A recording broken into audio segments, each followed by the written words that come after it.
ਬਾਪੜਾ SDO Aam Aadmi ਨੂੰ ਮੂੰਹ ਨਹੀਂ ਲਾਦਾ ਜੀ। 5 ਬੰਦੇ ਠੀਕ ਹੋ ਜਾਵਣ ਐਮਐਸ ਹਸਪਤਾਲ ਦਾ, ਐਸਡੀਓ ਬਾਪੜਾ ਦਾ, ਸੀਓ ਹਵੇਲੀ ਦਾ, ਐਸਐਚਓ ਥਾਣੇ ਦਾ ਤੇ ਪਟਵਾਰੀ, ਇਹਦੇ ਤੋਂ ਇਲਾਵਾ ਆਪਾਂ ਦੀ ਕਿਸੇ ਸਾਨੂੰ ਕੰਮ ਹੀ ਕੋਈ ਨਹੀਂ ਪੈਂਦਾ।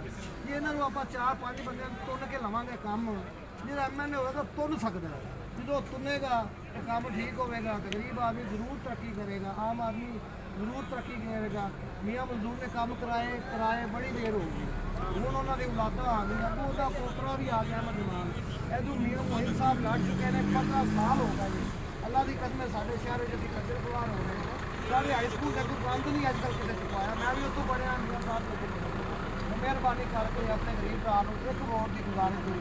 ਗੁੱਸਾ ਨਿਸ਼ਾਨ ਜੀ ਅੱਗੇ ਵੀ ਲੜਿਆ, ਹੁਣ ਵੀ ਲੜ ਰਿਹਾ ਤੇ ਤੁੰਨ ਕੇ ਲੜਾਂਗਾ। ਸਿਰਫ ਤੁਹਾਡੀ ਵੋਟ ਦੀ ਦਰਖਾਸਤ ਕਰਦਾ ਇੰਸ਼ਾਅੱਲਾ।